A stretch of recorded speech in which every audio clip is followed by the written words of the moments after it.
Hola compañeros de Primero R. Hoy vamos a ver el tema 2 de lengua, que como veis aquí tenemos la portada, se titula Medida, resumen y comprensión, sustantivos del montón. Es decir, el tema principal es un tipo de palabra que son los sustantivos, aunque este tema abarca muchas cosas, muchos aspectos de la lengua, y vamos a empezar por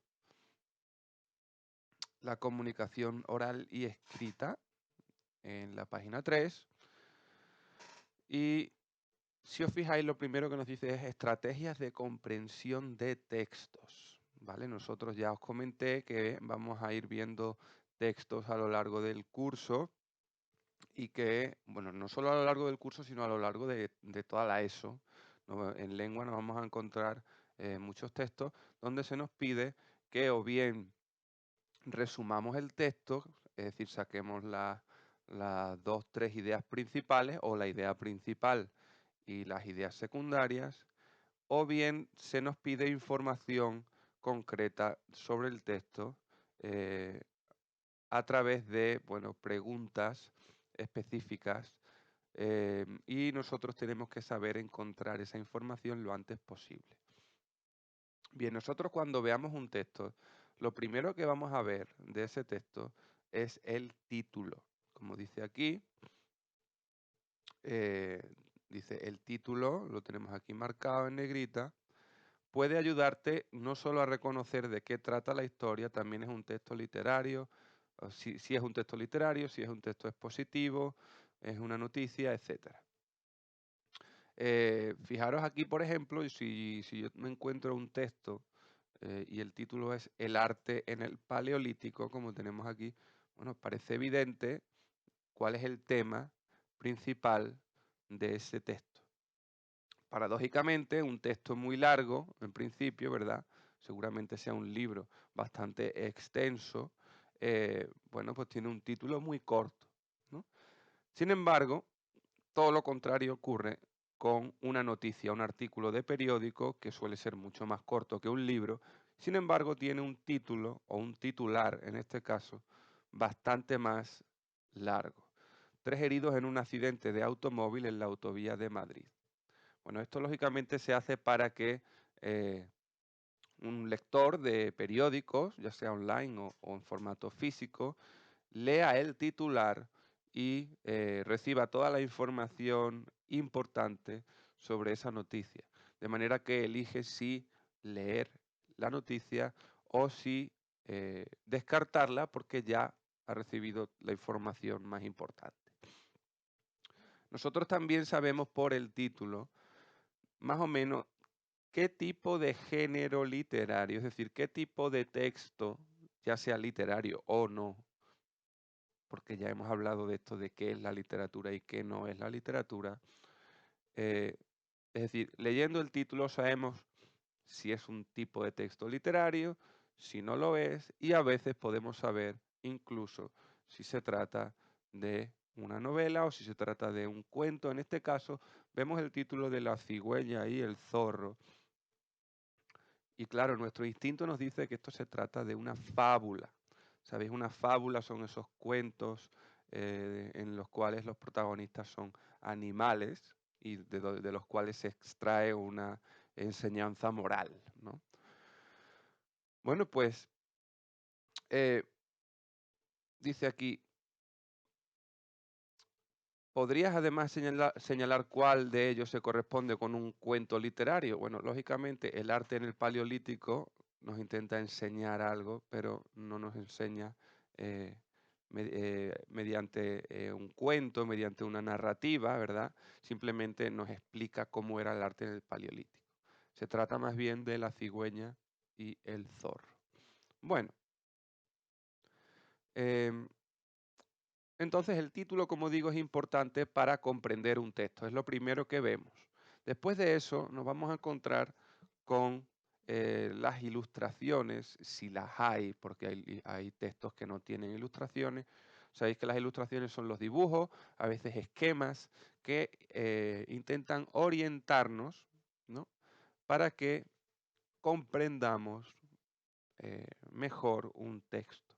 Esto de que una imagen vale más que 1000 palabras, pues es real en los textos literarios, incluso en los textos periodísticos, porque ayudan a comprender mucho más un texto y sobre todo ayudan a visualizar, ¿no?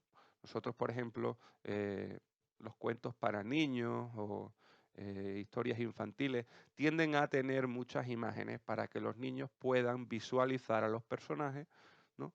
De manera que les resulta mucho más amena y además la lectura y además pueden comprenderla mejor si consiguen visualizar acciones que se dan en el cuento, ¿no? Fijaros aquí que nosotros, por ejemplo, si vamos a una librería, nosotros no necesitamos ni siquiera saber qué género, o sea, no necesitamos mirar qué género literario es una obra literaria o un libro. Solamente viendo la portada ya nos dice mucho sobre qué tipo de libro tenemos. Si vemos una portada donde hay, por ejemplo, unos tomates, unas cebollas, unos ajos, etcétera, etcétera, pues entendemos que es un libro de gastronomía, de cocina, ¿no? Em, Luego también hay pues ciertas fórmulas, ciertos patrones que se dan en las portadas de novelas hoy en día. Suele quedar muy claro cuando es una novela y cuando es, por ejemplo, como digo, un libro de gastronomía, ¿no? En este caso tenemos una ilustración aquí donde se ven a dos personas con trajes regionales extremeños y nos dice, bueno, tenemos el texto que lo acompaña. En Cáceres la existencia de traje regional está más extendida que en Badajoz, aunque en realidad el traje cacereño no tiene más que 3 tipos. Y es curioso que 2 de ellos se dan al norte del partido judicial de Plasencia, etcétera, etcétera, ¿no? Entonces, vemos que si yo estoy hablando sobre trajes regionales, ¿no? Eh, a mí lo que más me ayuda realmente a la hora de aprender sobre esos trajes regionales es ver un traje regional, tanto de hombre como de mujer, ¿no? A mí el libro me puede describir cómo son esos trajes, esa indumentaria, pero hasta que no lo vea, pues no me voy a hacer una idea más aproximada. Bueno, entonces, como decimos, el título es importante, las ilustraciones también nos orientan mucho.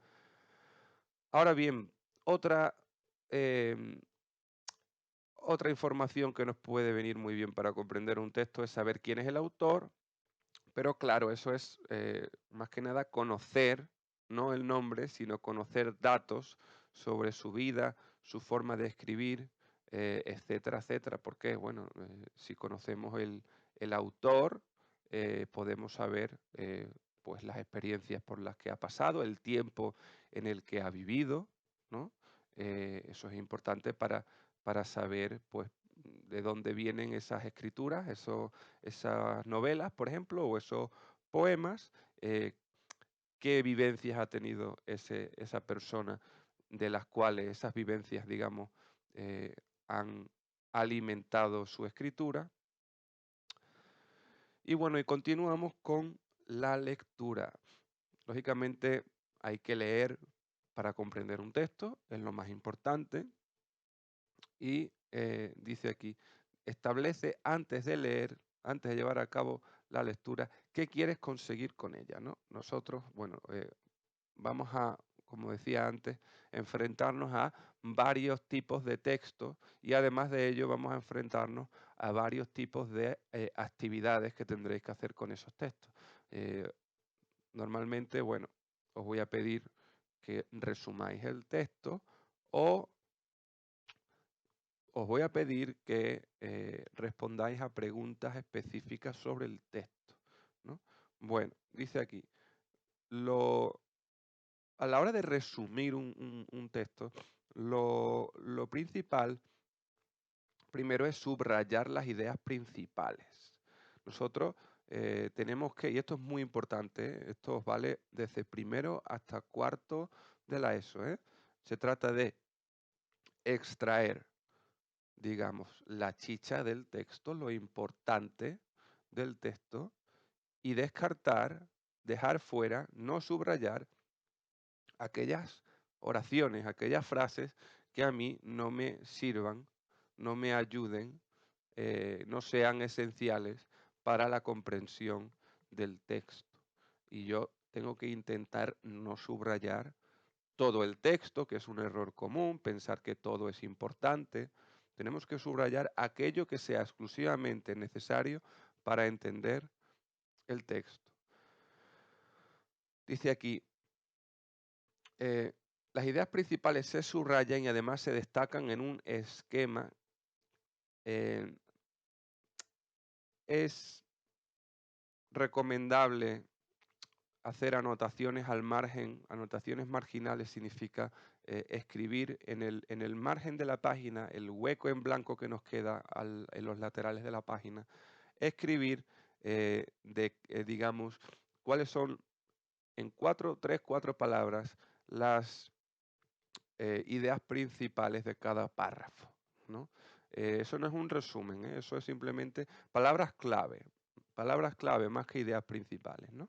Si estoy leyendo un párrafo, por ejemplo, como vimos el cuatrimestre pasado, un texto sobre las Olimpiadas, recordad que vimos un texto de 3 párrafos sobre las Olimpiadas. Teníamos el título, que eran las Olimpiadas, o los Juegos Olímpicos, perdón. Teníamos 3 párrafos. Si os acordáis, el primero era una definición de qué son los Juegos Olímpicos, entonces pues poníamos, en el margen poníamos definición o descripción, definición, Juegos Olímpicos. Después, el segundo párrafo era una descripción de los Juegos Olímpicos antiguos, de la era antigua. Entonces nosotros en el margen poníamos Juegos Olímpicos era antigua. Y el último párrafo explicaba los Juegos Olímpicos en la era moderna. Entonces yo al margen de la página, en ese párrafo, ponía Juegos Olímpicos era moderna. Y de esa manera yo miro el texto y ya sé de qué va cada párrafo. Bueno, entonces, nos dice el último párrafo de la página 3, dice, ¿quieres seleccionar un dato concreto, el significado de una palabra, una biografía, una definición? Haz entonces una lectura rápida buscando lo que te interesa, deteniéndote cuando lo localices. A ver, nosotros lo que vamos a hacer muchas veces es responder a preguntas que pues son muy específicas. ¿Cómo se llama el padre de fulanito? ¿En qué año nació Pepito? ¿No? En ese caso nosotros vamos a ir buscando, digamos, escaneando el texto de arriba abajo hasta que encontremos esa información. Si yo te pregunto en qué año nació Pepito, pues tú vas a escanear el texto de arriba abajo buscando un número, las cifras, ¿verdad? Un año. De esa manera ahorramos tiempo y esfuerzo. Si estamos buscando simplemente un año, no vamos a empezar a leer el texto desde el principio otra vez, ¿verdad? Vamos a buscar, a escanear con los ojos el texto. Y bueno, otra cosa que hay que fijarse también, dice aquí, es el vocabulario empleado, es decir, las palabras que se usan en el texto, ¿no? Dice, fíjate aquí,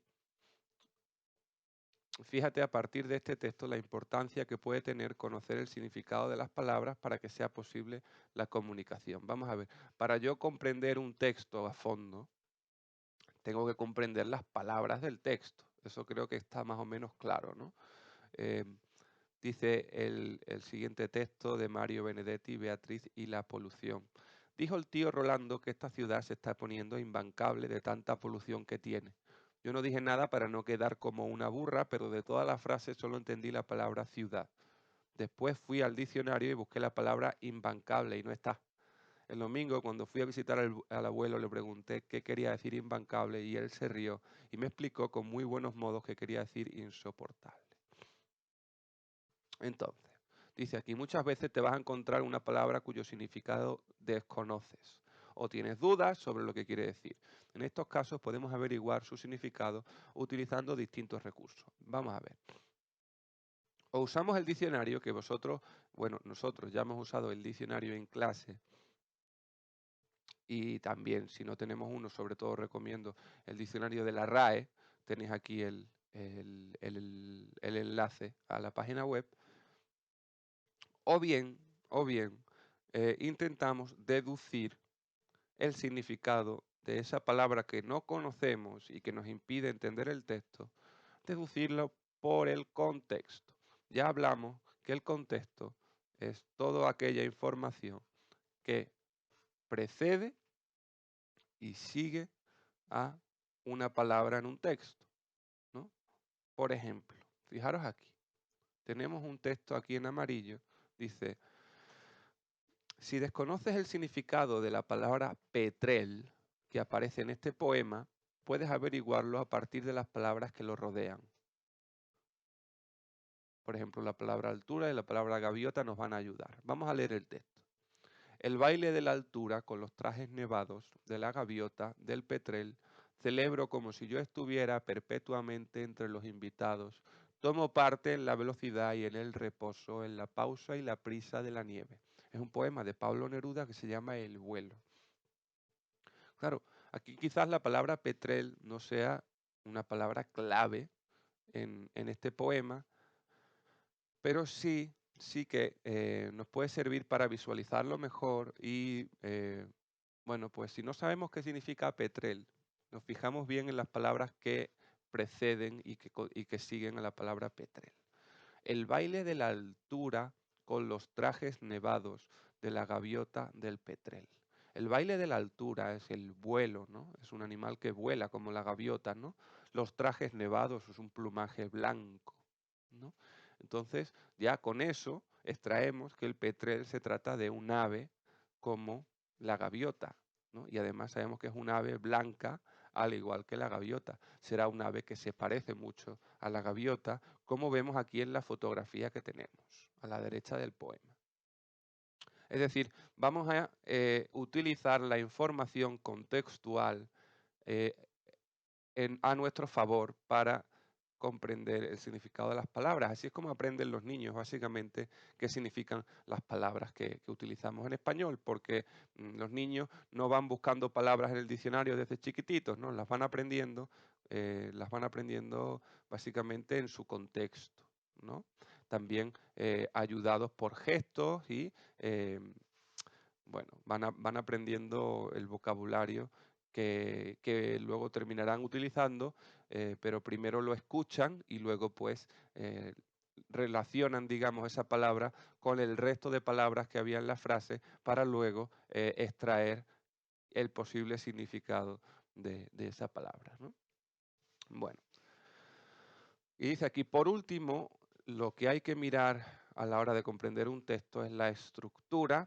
En la división en párrafos dice, puede ayudarte a entender el texto si vas deteniéndote en cada uno de ellos. Tened en cuenta que un texto suele estar dividido en párrafos, que cada párrafo suele contener una idea principal y por tanto pararnos en cada párrafo nos va a servir para dividir la información en partes más pequeñas y por tanto nos facilita el trabajo de comprender el texto. Por eso os comentaba eso de dejar 2, 3, 4 palabras al margen de cada párrafo, de manera que sepamos más o menos cuál es la idea principal de cada párrafo. Bueno, sabiendo todo esto, y por cierto, para saber más tenéis aquí al final de la página 4 varios enlaces, podéis desde casa, desde vuestros móviles también, podéis echarle un vistazo. Em, por lo tanto, nosotros nos vamos a encontrar textos de este tipo, como el que tenemos aquí en la página 5, que se llama El mejor regalo, leer con los niños. Vamos a ver, no voy a leer el texto completamente, pero si os fijáis ya el título nos dice mucho sobre este texto, que se trata de la lectura y se trata de los niños, ¿no? Es decir, de si los niños leen, no leen, todavía no sabemos exactamente qué nos dice el texto, pero sabemos que se trata de los niños y de la lectura, ¿no? Bueno, fijaros que el texto tiene subrayado alguna que otra oración o frase y se supone que esas oraciones que están subrayadas son las más importantes del texto. Son aquellas oraciones, ¿no?, que encapsulan el significado principal del texto y que si yo saco esas oraciones del texto, el texto pierde su sentido. Dice aquí, las familias que le dan importancia a la lectura tienden a crear hijos que desde muy temprano son niños competentes en la lectura y nunca es demasiado temprano para empezar a leerles a los niños. Fijaros que un texto de unas 100 y pico palabras, incluso más, 200 palabras, se puede resumir en 2 oraciones. Un buen resumen es aquel que extrae la mínima información necesaria para que se comprenda el texto. Todo lo demás es secundario, todo lo demás, como suelo decir yo, no es chicha, es paja. Y por lo tanto, no se incluye en un resumen. Es decir, tenemos que saber separar la chicha de la paja y descartar la paja. Dice aquí, debajo del texto, el autor expone las razones por las que considera que es necesario que los niños aprendan a leer y a disfrutar con la lectura. Esta es la idea que se esfuerza por comunicar y que puede ser considerada como la idea principal. Sin embargo, observa que para reforzarla, ampliarla o ejemplificarla, hay otras que la acompañan y que serían las denominadas ideas secundarias. Dice aquí, si los niños leen bien, aseguran su aprendizaje futuro. A los niños que leen mal se les cierran muchas puertas y posibilidades. Bajo unas condiciones adecuadas, los niños aprenden a disfrutar con la lectura. Claro, todo esto son ideas secundarias, porque la idea principal es las familias que le dan importancia a la lectura tienden a crear hijos que desde muy temprano son niños competentes en la lectura. Ya está.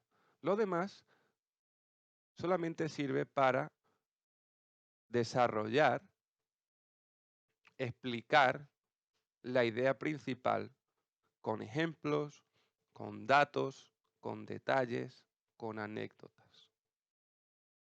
Repito, la idea principal expresa lo más importante, lo que da sentido al texto. Si quitas esa idea principal, el texto se queda incompleto. Las ideas secundarias desarrollan esa idea principal con ejemplos, con detalles, con anécdotas, etc. Pero se pueden extraer del texto y el texto seguirá significando lo mismo. Solamente si quitas la idea principal del texto, el texto pierde su sentido. Bueno, aquí tenemos, como digo, más desarrollado lo que yo acabo de explicar. Dice, la idea principal tiene estas características. Es la que muestra el contenido principal del texto, como ya he dicho. No depende de ninguna otra idea porque es la idea principal, ¿vale? Las únicas ideas que dependen de otras son las secundarias. Dice, a veces no está claramente especificada, por lo que tenemos que extraer del texto esta idea, ¿eh? Es decir, muchas veces la idea no está al principio del texto, a lo mejor la idea está en la mitad o está al final o está esparcida por todo el texto. Es la idea que organiza todo el texto, porque claro, todo el texto va sobre esa idea, con lo cual después todas las ideas secundarias, digamos que van, que están apoyando a esa idea principal. Por eso dice aquí que organiza todo el texto.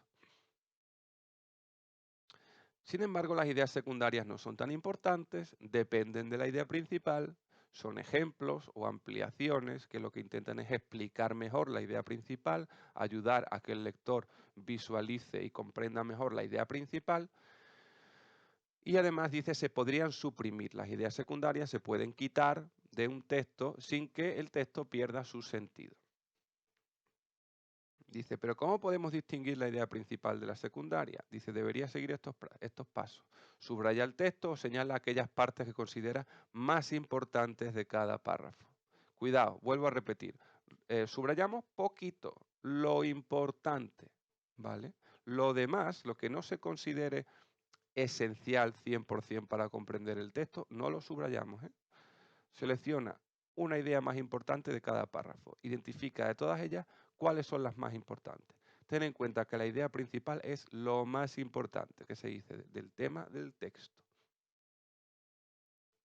El tema y la idea principal, dice aquí. En un texto debemos diferenciar el tema de la idea principal. Son dos cosas diferentes. Una cosa es el tema, otra cosa es la idea principal. El tema de un texto es aquello sobre lo que trata.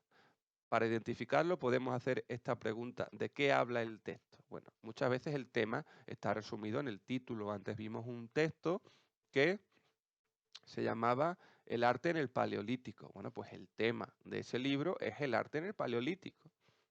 Sin embargo, esa no es su idea principal. Un libro tan extenso tendrá varias ideas principales.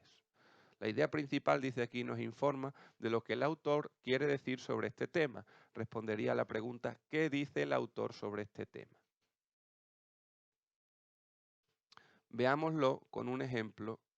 Lee con detenimiento el texto. Dice, este es un texto de García Márquez, de 100 años de soledad.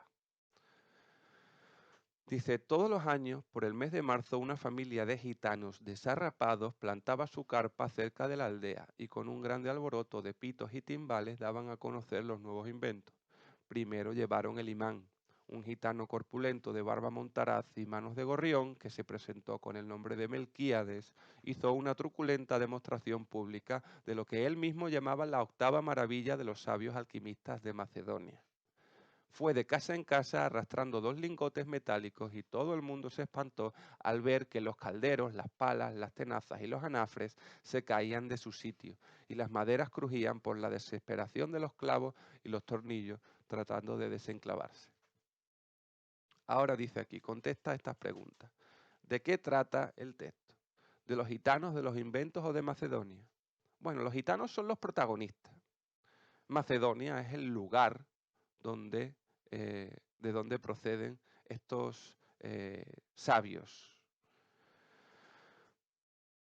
Entonces nos viene aquí subrayado que habla de los gitanos, ¿no?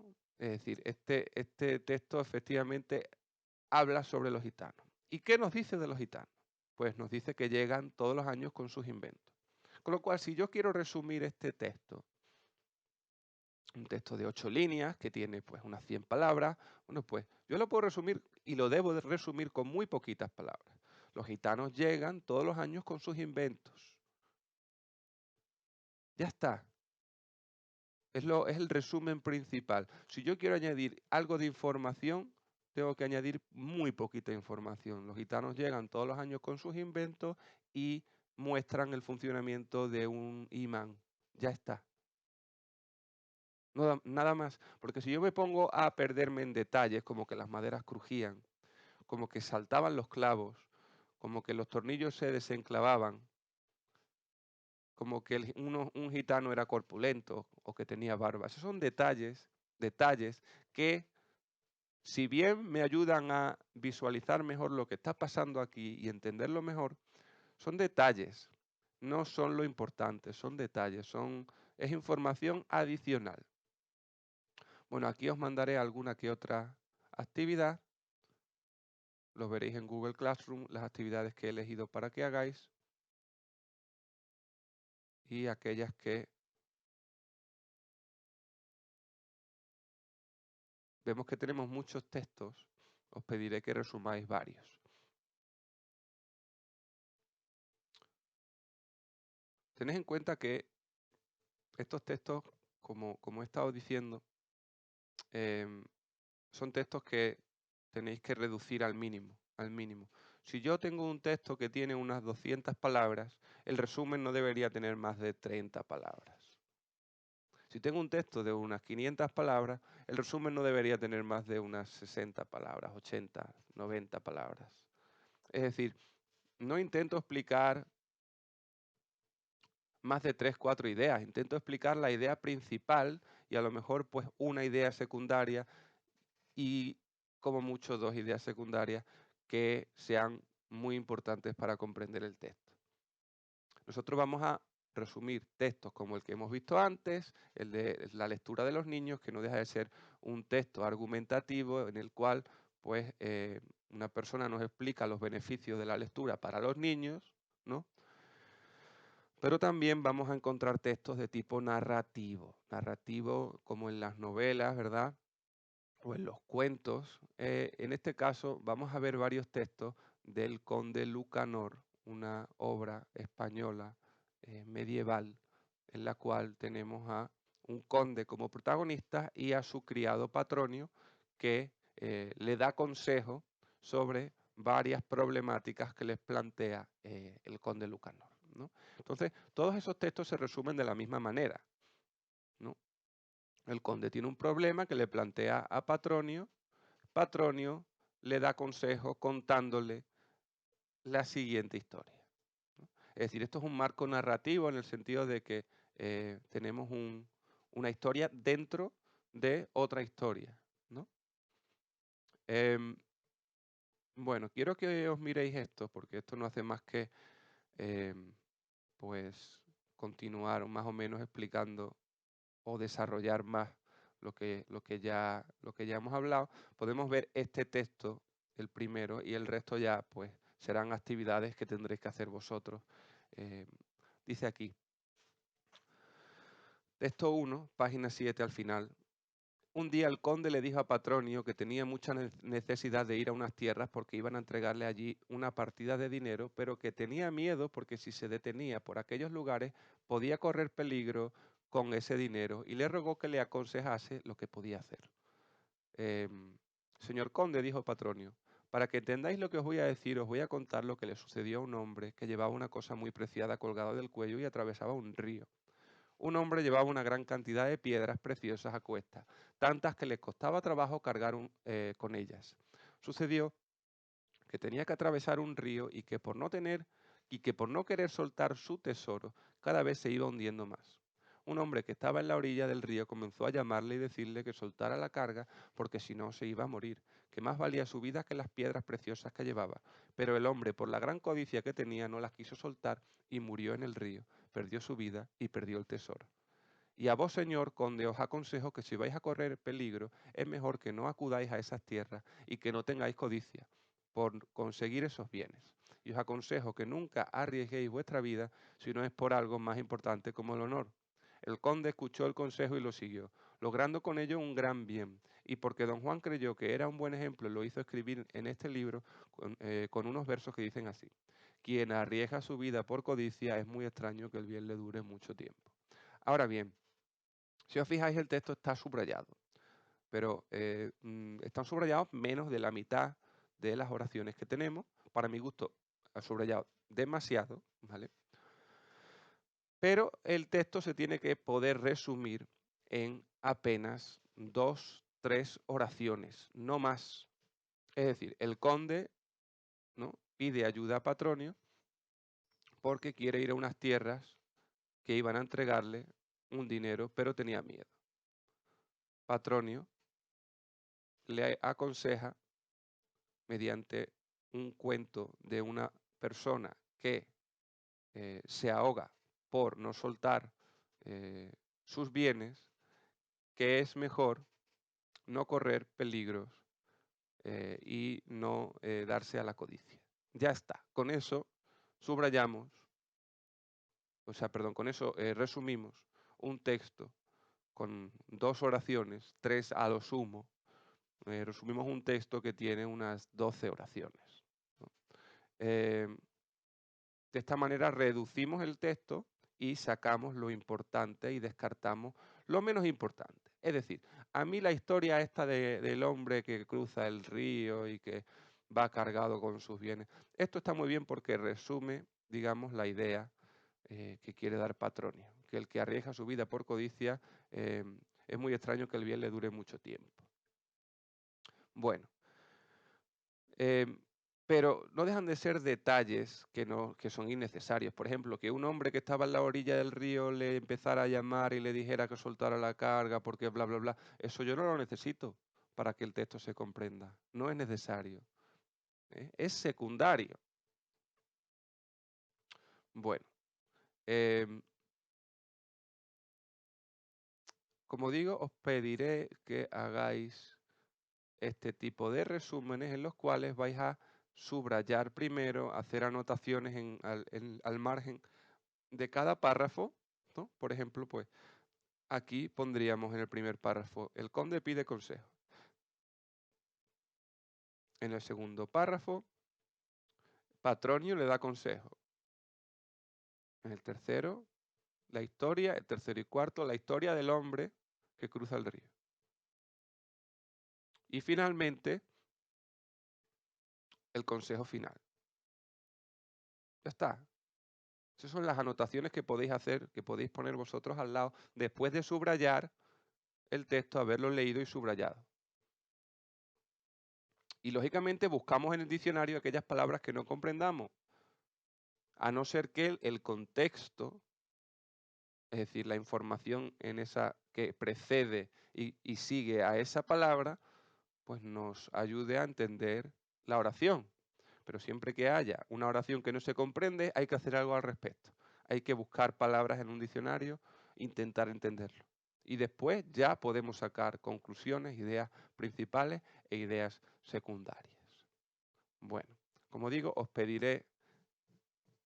pondré varios textos para que resumáis.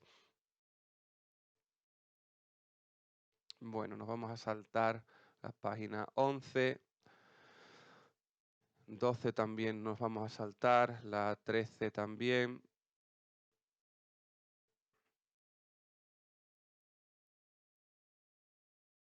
Bueno, en la página 15 y 16, donde nos dice práctica de comprensión lectora, no deja de ser más de lo que acabamos de ver. En este caso, simplemente tenemos preguntas de información específica sobre el texto. Es decir, tenemos que leer estas preguntas y leer el texto en busca de la respuesta a dichas preguntas, ¿no? Fijaros que nos vienen aquí ya las respuestas a esas preguntas, ¿no? Es decir, aquí nos vienen las preguntas ya respondidas justo después, pero conviene que nos leamos este texto porque esto, como digo, lo vamos a encontrar muy a menudo en la ESO en lengua. De hecho, este es el tipo de examen que se hace en las pruebas de acceso, tanto a grado medio como en las pruebas GES, las pruebas de la ESO. Para sacarse la ESO, haciendo directamente el examen, se suele poner un texto en el cual hay preguntas de comprensión de este tipo, ¿no? Bueno, vamos a saltar directamente a la página 18, donde tenemos el punto número 2, que dice conocimiento de la lengua. Bueno, déjame que beba aquí, que tengo una manzanilla que se me está enfriando. Bueno, vamos a ver. Dice aquí, conocimiento de la lengua, punto 2.1, el sustantivo. Vamos a ver, los sustantivos son, y vamos a ir viendo tipos de palabras a partir de ahora, los sustantivos son, junto a los verbos, los principales tipos de palabras que tenemos, ¿no? Ya habíamos hablado de los verbos, pero para que nos quede más o menos claro, los verbos designan las acciones, ¿no? Aquellas acciones que, bueno, acciones incluso y procesos, aquellas acciones y procesos que se dan en nuestras vidas, ¿no? Por ejemplo, si yo digo, eh,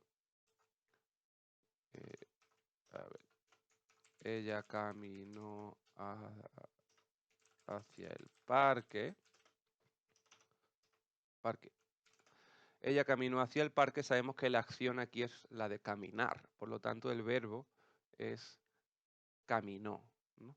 Bueno, sin embargo, aparte de las acciones, las palabras más importantes que podemos encontrar en una oración son los nombres o sustantivos. Aviso de que es lo mismo, ¿vale? Un nombre es lo mismo que un sustantivo, ¿no?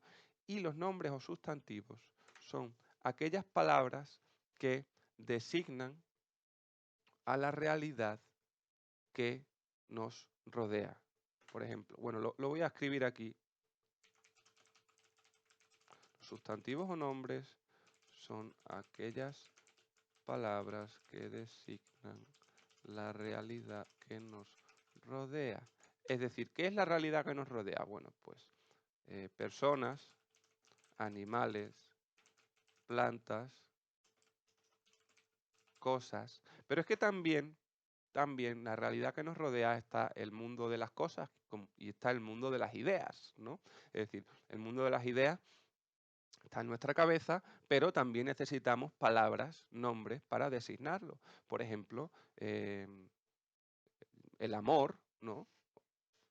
Es un concepto abstracto, no podemos ver un amor andando por la calle, ¿verdad? Pero, sin embargo, tenemos un sustantivo que lo designa, ¿verdad? Entonces voy a añadir aquí ideas abstractas, ¿no? ¿Por qué? Bueno, pues lo mismo puedo decir el perro, ¿no? Que puedo decir la silla, que puedo decir el amor, ¿no? O que puedo decir, por ejemplo, la pasión, ¿no? Es decir, esos dos últimos ejemplos, el amor o la pasión, son conceptos que si bien no se pueden tocar, no se pueden ver, ¿verdad? Como se podría ver a una persona o a una planta o a una cosa, pero también los designamos en la lengua con un sustantivo, con un nombre, ¿no? Bueno, vamos a ver. Aquí tenemos, por ejemplo, el primer texto con las palabras subrayadas. Tenemos los sustantivos subrayados. Dice, hoy he cogido muchos caracoles.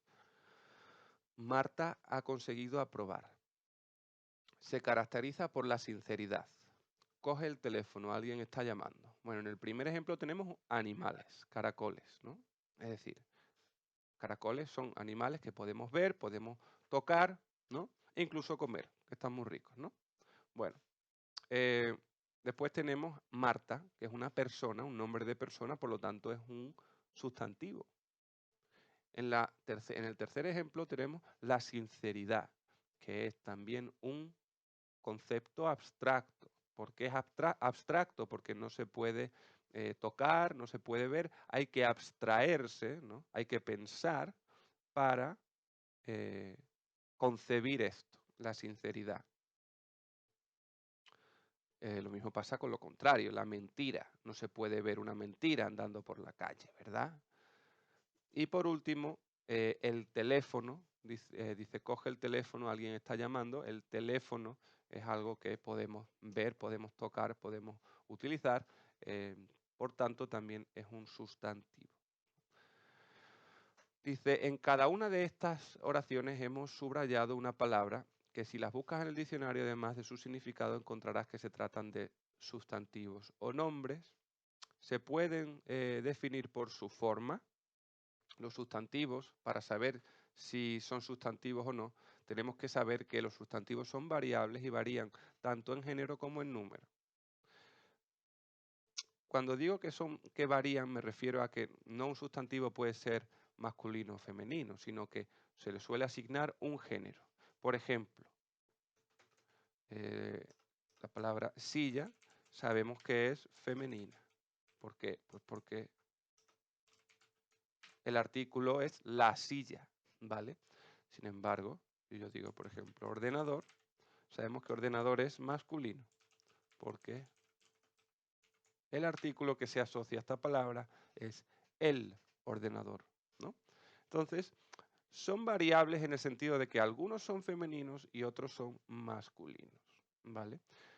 Sí que son variables, eh, sí que cada sustantivo es variable en el sentido del número, ¿no? Números entendiendo si se trata de una unidad o más de una unidad, ¿no? Si yo tengo más de una silla, yo digo sillas. En ese caso, estamos hablando del número plural. Y si yo tengo más de un ordenador, yo digo ordenadores, ¿no? Entonces, en ese sentido, son palabras que son variables, ¿no? Fijaros que hay palabras que no son sustantivos, que no varían, no pueden variar, no son variables. Por ejemplo, el adverbio siempre. Es invariable, no se puede decir siempre es, ni se puede decir siempre. Lo mismo pasa, por ejemplo, con lo contrario. El adverbio nunca. Los adverbios, por ejemplo, no varían. Sin embargo, los sustantivos sí varían. Em, hay algunos sustantivos, los menos, ¿vale? Los menos, pero hay algunos que varían en género, ¿no? Como por ejemplo, niño, niña, ¿no? O chico, chica, ¿verdad? Hay otros que no varían en función al género. Si yo, por ejemplo, digo policía, pues, puede ser un hombre, puede ser una mujer, ¿verdad? En la gran mayoría de casos, ¿no?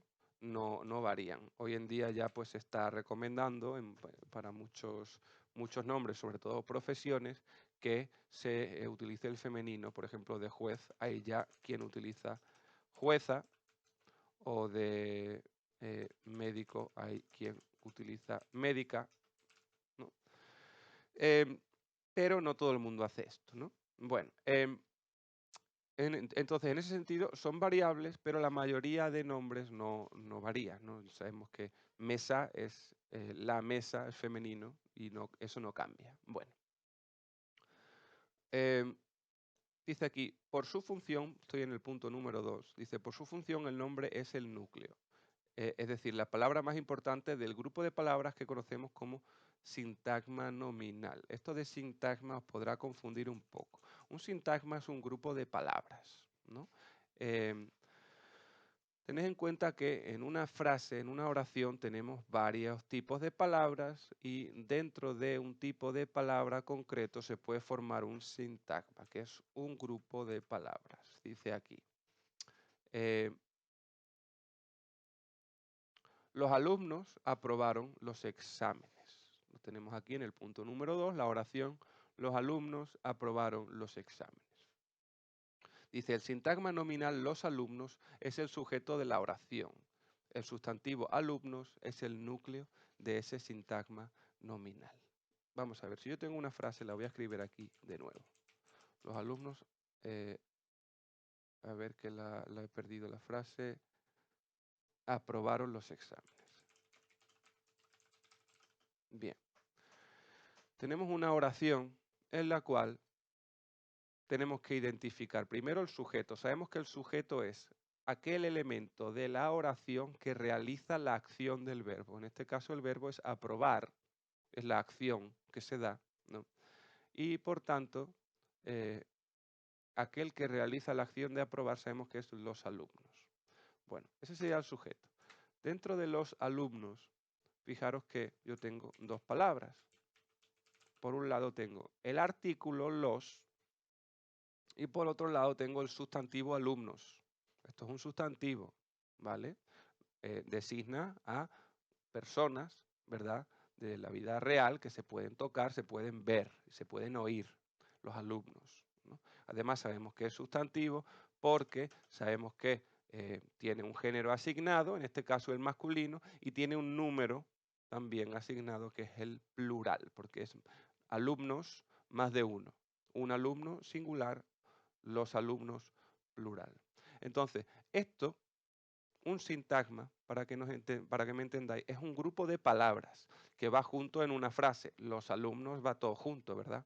Por eso es un sintagma. Pero la palabra más importante de un sintagma se le llama el núcleo. Lógicamente aquí los no es lo más importante, porque lo más importante es lo que más significado tiene en ese sintagma, lo que más significado aporta a la oración. En este caso, el sintagma es alumnos. Es la palabra más importante de ese sintagma formado por dos palabras, los y alumnos.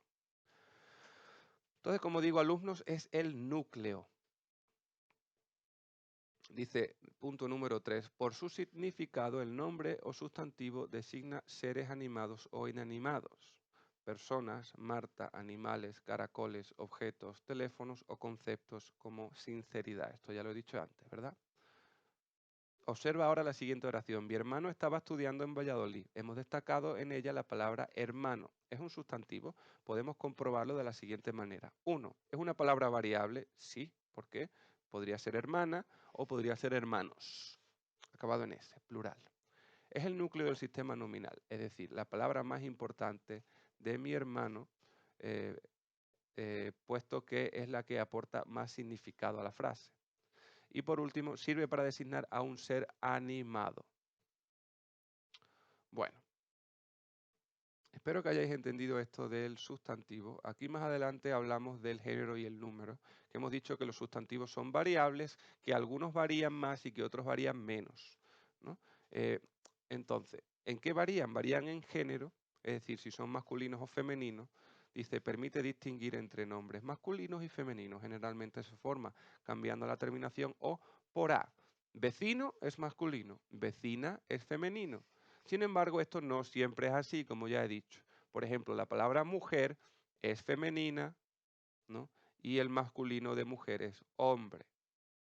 No se puede decir, por ejemplo, hombra como femenino de hombre.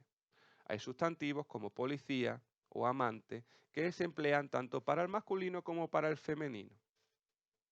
Hay casos en el que el femenino se construye mediante un sufijo. Por ejemplo, de gallo, el femenino sería no galla, sino gallina.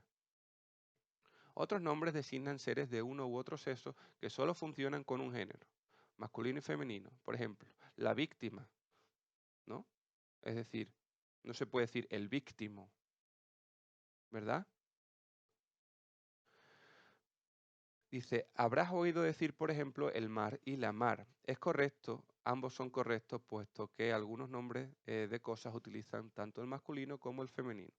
Y luego dice aquí, pero debes tener cuidado con algunos sustantivos, pues el cambio de género conlleva también cambio de significado. El cólera es una enfermedad, la cólera es el enfado. Luego tenemos aquí el número del sustantivo, que como sabéis es lo que designa si se trata de una unidad o más de una unidad, ¿no? Una casa, varias casas. Una casa es singular, varias casas, acabado en S, es plural. El plural suele acabar o bien en S o bien en ES, ¿no? Por ejemplo, hemos dicho que mujer, ¿no? La palabra mujer que acaba en R, pues las palabras que acaban en R, el plural no se forma con la S, no se puede decir mujers, se dice mujeres, ¿no? Y de esta manera, pues formamos el plural, añadiendo dos letras, la E y la S. Bueno, dice aquí también hay ciertas palabras que el plural es idéntico al singular. Por ejemplo, la tesis, las tesis. Esto suele pasar con ciertas palabras que acaban en S. Bueno, pues os pediré que me hagáis estas actividades y ahora vamos con los tipos de sustantivos. Vamos a ver, tenemos en primer lugar la primera distinción son los sustantivos comunes y los sustantivos propios. Esa es la primera pregunta que nos tenemos que hacer cuando vemos un sustantivo, nos vamos a hacer varias preguntas. La primera es, ¿este sustantivo es común o es propio? Bueno, los sustantivos comunes, ¿no? Son los que nombran a cualquier ser u objeto sin diferenciarlo de otros de su propia clase. Es decir, sábana, fuego, coche, casa, mesa, ¿no? No intentan diferenciarlo de otros de su propia clase. Si yo digo sábana, sábanas hay verdes, hay azules, hay de lino, hay de algodón, pero yo no me estoy refiriendo a eso, no estoy intentando diferenciarla del resto de sábanas. Simplemente digo sábana. Sin embargo, un nombre propio, un sustantivo propio, es aquel que intenta distinguirse de los demás de su clase. Si yo digo Juan, no estoy diciendo José, no estoy diciendo Pedro, ¿no? Me estoy refiriendo a un ser humano, a un hombre, y digo Juan para distinguirlo del resto de ser humano masculino que yo conozco o que el otro interlocutor conoce. Yo digo Juan, estoy especificando a qué persona me refiero. La palabra persona es común porque no estoy especificando. La palabra Juan o la palabra María es propia porque estoy especificando. Lo mismo pasa, por ejemplo, con los nombres de ciudades. La palabra ciudad, ¿no? No estoy especificando, estoy hablando del concepto de ciudad, con lo cual es un nombre común. Sin embargo, la palabra Cáceres ya es una ciudad en concreto y por tanto es un nombre propio. Fijaros que los nombres propios van precedidos de la letra mayúscula. Bueno, una vez hecha esa distinción, si se trata de un nombre común y no de un nombre propio, tenemos que hacer una nueva distinción. ¿Este nombre es abstracto o es concreto? Para yo saber eso me tengo que preguntar, ¿se puede tocar, se puede ver, se puede oler, se puede oír? Si se puede tocar o ver o oler o oír o incluso saber, ¿no? de que tiene un sabor, en ese caso es un nombre concreto. Por ejemplo, lápiz. Lápiz se puede agarrar, se puede utilizar, se puede tocar. Sin embargo, si yo no lo puedo ver, como puedo ver a una casa, como puedo ver un coche, como puedo ver a una persona, como puedo ver a una televisión, entonces seguramente se trate de un sustantivo abstracto, es decir, una idea. Por ejemplo, la paz. Yo no puedo tocar la paz, no puedo jugar con ella, no puedo verla, ¿no? La paz es un concepto abstracto. Lo mismo pasa con la guerra, lo contrario. Lo mismo pasa con el amor, lo mismo pasa con el odio. Los sentimientos en general, el miedo. Yo no puedo tocar un miedo, ni me voy a encontrar un día un miedo, ¿verdad? Por eso son abstractos, son ideas. Sin embargo, son sustantivos como los demás, tienen su género, su número, etc. Si el sustantivo es concreto, como lápiz, casa, perro, etc., yo ahora me tengo que preguntar, ¿se trata de uno no contable o de uno contable? Yo siempre suelo utilizar el mismo ejemplo porque se entiende muy bien. Yo les pregunto siempre a mis alumnos, oye, ¿el dinero se puede contar? Y mis alumnos me suelen decir, sí, sí, el dinero se puede contar. Y yo les pregunto, ¿pero se puede decir 2 dineros, 3 dineros, 4 dineros, 5 dineros? Me dicen, no, claro que no. Claro, en ese caso es no contable, ¿vale? Es decir, si algo se puede contar, se puede decir 2 niños, 3 niños, 4 niños, 5 niños, es un nombre contable, es un sustantivo contable. Si no se puede, es decir, si yo digo, por ejemplo, a ver, arena, por ejemplo, todo lo que sea líquidos, todo lo que sean sustancias, ¿no? No se puede contar, ¿no? Si yo digo, por ejemplo, 2 arenas, 3 arenas, 4 arenas, 2 sales, 3 sales, 4 sales, 2 harinas, 3 harinas, 4 harinas. No se pueden contar, para eso están los partitivos. 2 kilos de arena, 3 kilos de arena, 5 kilos de sal, 8 kilos de arroz, etcétera, etcétera.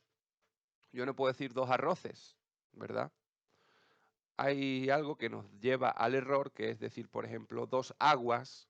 Claro, es que la gente en los bares pide, ponme 2 aguas, pide, ponme 2 Coca-Colas. La Coca-Cola no es contable. Sin embargo, la gente pide 2 Coca-Colas en un bar. ¿Por qué? Pues porque realmente 2 Coca-Colas es una manera más corta de decir 2 botellas de Coca-Cola. Pero la Coca-Cola es incontable. Lo mismo cualquier líquido, cualquier sustancia es incontable. Yo no puedo decir 2 trigos, ni puedo decir 2 mieles, ¿no? Pero sí puedo decir 2 tarros de miel o 2 kilos de miel, ¿sí? Y por último, vamos con si se trata de un nombre contable, tenemos que preguntarnos si es individual o si es colectivo. Si es individual, representa una unidad. Si es colectivo, representa más de una unidad. Por ejemplo, persona es individual porque representa a una unidad. Gente es colectivo, representa a más de una unidad. Por ejemplo, cerdo es individual y piara piaras un conjunto de cerdos, ¿verdad? Es colectivo, ¿no? Soldado, individual. Ejército, colectivo. Árbol, individual. Arboleda, colectivo. ¿Sí? Bueno. Vamos a ir terminando con la función sintáctica de los sustantivos, ¿no? Vemos aquí, dice, lee las siguientes oraciones. María y Pedro se casaron el jueves pasado.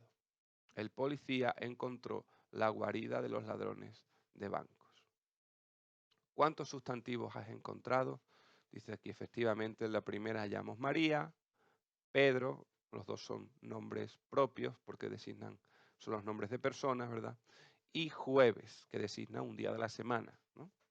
En el primer caso son dos sustantivos propios unidos mediante la conjunción y en el segundo caso el sustantivo se encuentra dentro de una unidad mayor con otras palabras que dependen del mismo sustantivo.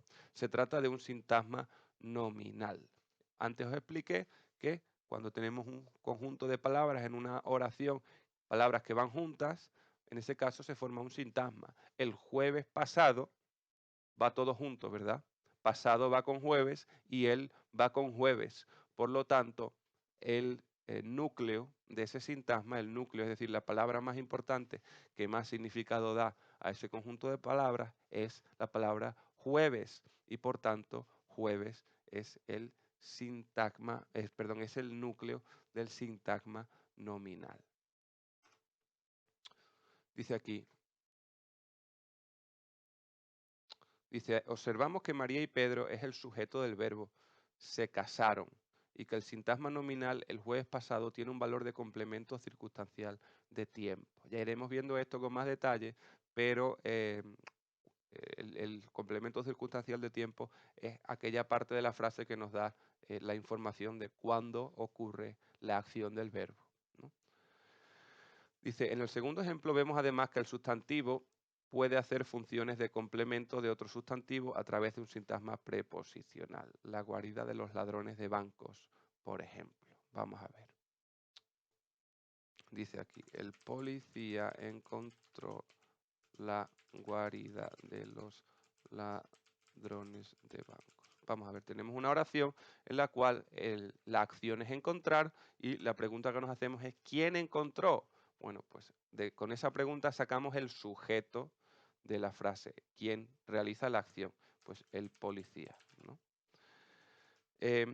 Otros sustantivos que encontramos aquí, bueno, en este caso tenemos la guarida, femenino singular, y por último tendríamos también los ladrones y finalmente bancos. Todos estos son sustantivos, policía, guarida, ladrones y bancos, porque todas estas palabras designan cosas de nuestra realidad cotidiana, ¿verdad? Un policía, una guarida, los ladrones o bancos, cosas que se pueden ver, porque todos estos son sustantivos, digamos, concretos, no son abstractos, ¿no? Y, como digo, pues en esta oración pues tenemos que cada sustantivo tiene funciones distintas dentro de la oración, ¿no? En el primer ejemplo tenemos el policía sería el sujeto, porque es el que realiza la acción del verbo, ¿vale? Después tenemos la guarida. Claro, aquí en este caso, la guarida responde a la pregunta ¿qué encontró el policía? ¿No? Siempre que nos hagamos esa pregunta, ¿qué? Referida a la acción, en este caso encontró, eso se llama el complemento directo. ¿De acuerdo? Pero es que dice la guarida de los ladrones de bancos. Claro, la guarida de los ladrones de bancos. Fijaros que todo esto, la guarida de los ladrones de bancos, todo va junto, ¿verdad? De los ladrones va con la guarida y de banco va con los ladrones que va con la guarida, con lo cual todo va junto. Todo eso conforma un sintagma nominal. ¿Por qué es un sintagma nominal? Nominal, la palabra nominal proviene de nombre, ¿verdad? Nombre es un sustantivo, ¿no? La palabra más importante de este conjunto de palabras es la guarida, ¿verdad? Porque es lo que da más sentido, ¿no? El policía encontró la guarida, ¿no? Lo demás es información adicional que va con guarida. Con lo cual, en la guarida de los ladrones de bancos, el núcleo del sintagma nominal del conjunto de palabras es la guarida. Por eso es un sintagma nominal, porque el núcleo, la palabra más importante es un nombre, la guarida. Por lo tanto, los ladrones y de bancos son complementos del sustantivo guarida. Y bancos, complementos del sustantivo ladrones. ¿Sí? Fijaros aquí, a la derecha, en la página 21, dice, en el siguiente cuadro te resumimos para que te vayas familiarizando con todas estas funciones del sustantivo, que puede tener un sustantivo. Vamos a ver, funciones dentro de un sintagma. Núcleo del sintagma nominal. El soldado novato, por ejemplo. Si yo me encuentro con una frase que dice el soldado novato, ¿no? La palabra más importante aquí es soldado, ¿no? El, que es el artículo, va con soldado, y novato es un adjetivo, va con soldado, ¿no? Entonces, como esto es un conjunto de palabras que va todo junto, es un sintagma. Y como la palabra más importante es un nombre, que es soldado, es un sintagma nominal. Después tenemos complementos de otros sustantivos. Las piezas del puzzle, como hemos visto antes, la guarida de los ladrones, ¿no? Bueno, en este caso del puzzle, las piezas del puzzle, vemos que está complementando al sustantivo piezas. Perdón, lo he dicho al revés. Digamos que el sustantivo piezas está complementando al puzzle. Puede ser complemento de un adjetivo. Libre de preocupaciones. Libre es un adjetivo, ¿no? De preocupaciones, en este caso es un sustantivo, preocupación, un sustantivo además abstracto, porque no se puede tocar una preocupación, no se puede ver, no se puede oler, ¿verdad? Complemento de un adverbio. Cerca es un adverbio, ¿no? De lugar, y en este caso la palabra casa está complementándolo. Pero es que también podemos tener, digamos, el sustantivo puede tener funciones en la frase con respecto al verbo de la oración. Si yo, por ejemplo, tengo un sustantivo que es el que realiza la acción del verbo, esa es una de las partes más importantes de la frase, de la oración, como ya he dicho, es el sujeto. El chico compró unos cromos. Ahora yo me pregunto, ¿quién compró unos cromos? El chico. Con lo cual ese es el sujeto. O el complemento directo, que ya hemos visto en la frase anterior aquí a la izquierda. El complemento directo responde a la pregunta ¿qué? Con respecto al verbo. ¿Has encontrado el reloj? ¿Qué has encontrado? El reloj. Entonces el complemento directo. El complemento indirecto responde a la pregunta ¿a quién? He escrito a mis padres. ¿A quién he escrito? A mis padres. Con lo cual, a mis padres es el complemento indirecto de la oración. El complemento circunstancial da información de muchos aspectos, como por ejemplo el cuándo. Sucedió el jueves pasado. ¿Cuándo sucedió? El jueves pasado, con lo cual el jueves pasado, que no nos aparece aquí en negrita, pero debería estar en negrita, sería el complemento circunstancial. El atributo, el atributo responde más o menos a la pregunta qué o quién, cuando el verbo es el verbo ser o estar o parecer. En este caso, Andrés es. ¿Qué es Andrés o quién es Andrés? El médico nuevo. Con lo cual, el médico nuevo sería el atributo de la frase. Y por último, el vocativo dice función extraoracional. El vocativo es cuando nos dirigimos a alguien mediante su nombre o mediante su cargo, nos dirigimos en segunda persona a esa persona. Por ejemplo, yo digo, señor juez, dígame los cargos. o puedo decir simplemente su nombre de persona. Yo puedo decir, Pablo, ven conmigo. En ese caso, Pablo es un vocativo. Bueno. No vamos a ahondar mucho en esto porque esto es una cosa que se va a ver con mayor detalle. No es propio de primero de la ESO, es más bien propio de tercero, incluso cuarto. em, con lo cual, esto lo iremos viendo con mayor detalle, pero sí que nos da para hacer algunas actividades simples en este respecto sobre los sustantivos, y os pediré que hagáis algunas de estas actividades. Si os fijáis, la actividad 36 nos pide que distingamos entre nombre propio antropónimo, nombre propio topónimo. Esto es una cosa que no viene explicada, pero ya os lo explico yo.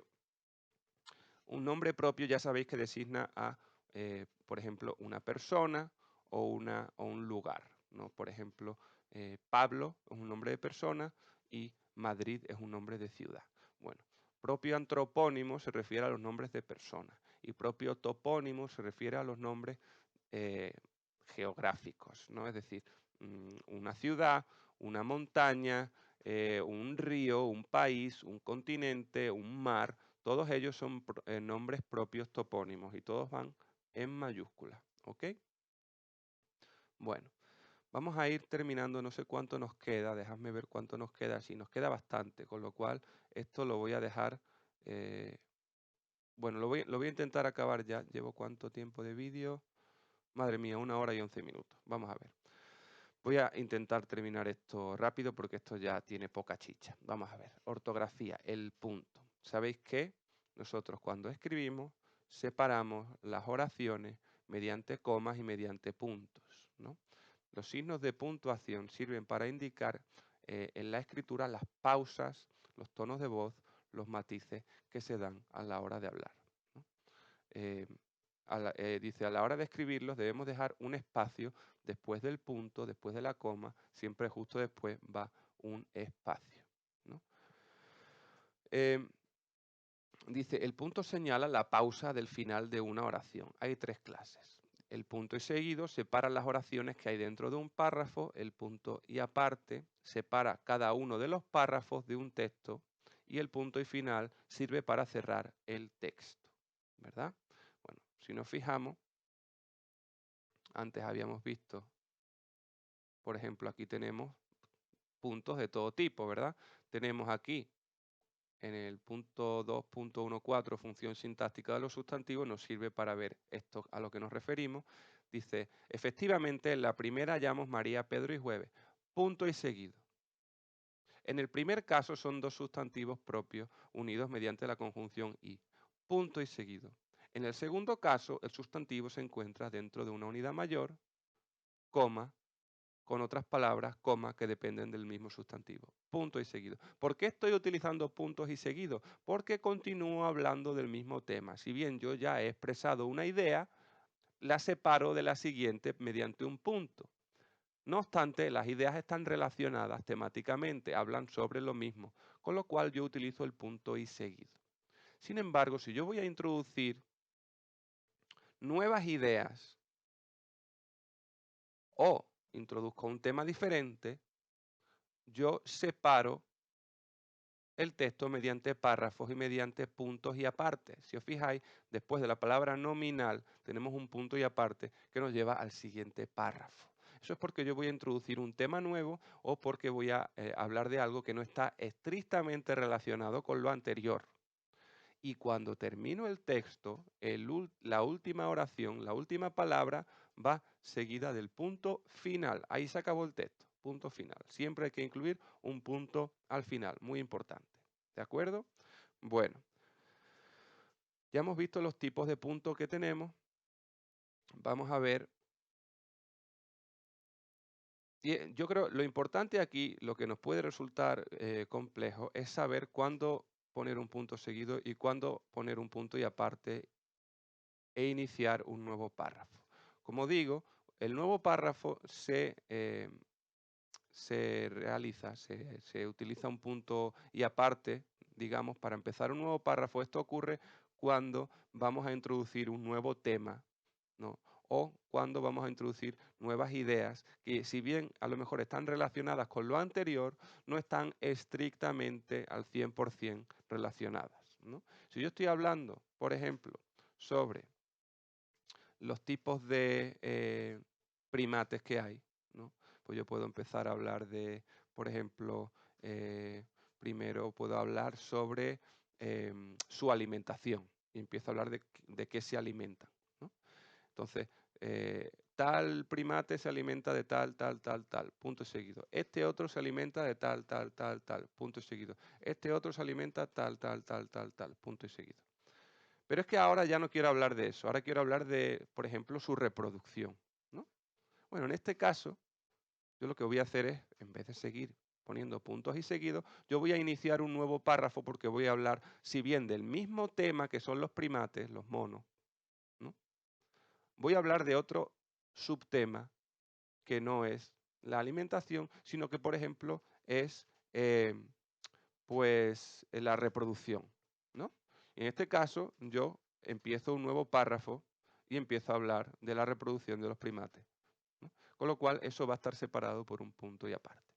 Bueno, casi terminamos con la parte de lengua, el uso de la B y la V. Estamos ahora en la página 23. Bueno, la B y la V ya sabéis que en español suenan igual, solamente se distinguen en algunos países de América Latina, donde se pronuncian de manera distinta. Nosotros decimos burro y decimos vaca. Burro, vaca. Suena igual, ¿verdad? Bueno, en algunos países de América Latina se dice burro, pero se dice vaca. De manera que se distingue la pronunciación.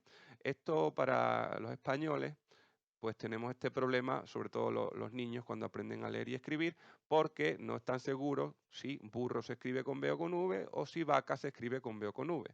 Bueno, esto no hay digamos, una fórmula perfecta para saber esto, pero sí que hay patrones que nos ayudan con las palabras para saber si se escriben con B o con V. Por ejemplo, se escriben con B, dice aquí en este cuadro, nos fijamos al final de la página 23, se escriben con B las palabras que acaban en ble, como terrible, amable o sumergible. Se escriben con B las que acaban en bilidad, como amabilidad, estabilidad, posibilidad.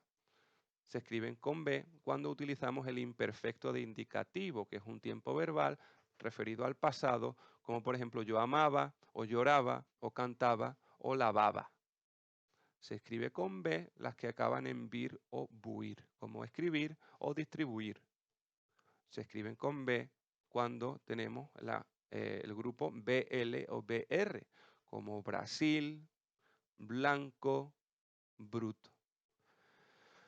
Se escriben con B cuando tenemos el prefijo bi o bis o biz, bizcocho, bisabuelo, bilateral. Se escriben con V, siguiente página, cuando la palabra acaba en boro o bora, referido a la alimentación, carnívoro, herbívoro, omnívoro. Se escriben con V cuando acaban en eve, ave, eva o avo, leve, breve, suave, nueva, octavo. Se escriben con V cuando se trata del pretérito perfecto de verbos como tener, estar o andar, tuvo, estuvo o anduvo. También verbos que son derivados de tener, como entretuvo, mantuvo, ¿no? Observa también el prefijo vice como vicepresidente, vicerrector, que significa segundo, ¿no? La segunda persona más importante. Vicepresidente es el que está detrás del presidente, ¿no? Bueno, eso por otro lado. La parte de literatura, que la verdad es que tiene bastante chicha. Lo voy a hacer en otro vídeo aparte. De momento quiero que nos centremos en la parte de lengua y ya dentro de unos días colgaré el vídeo sobre la parte de literatura. Así que yo doy por terminado aquí la unidad 2 de lengua, dejando pendiente, como digo, la parte de literatura que lo colgaré en un vídeo aparte. Entonces, bueno, ya sabéis, escucháis el vídeo, intentad hacer las actividades que yo os voy a poner en Google Classroom, os haré no todas, sino una selección de esas actividades y posteriormente, pues, pasaremos a la parte de literatura, pero quiero que os pongáis en contacto conmigo siempre que tengáis algún problema con las actividades, siempre que no se entienda algo, pues yo puedo hacer aclaraciones, ya sea en el grupo de WhatsApp, ya sea en mi correo electrónico o en Google Classroom. Os pongo todas las facilidades posibles. Ok, bueno, pues espero que estéis bien. Y espero que os esté siendo leve la cuarentena, el confinamiento. Y nada, lo dicho, espero veros pronto. Bueno, un saludo a todos y que vaya bien.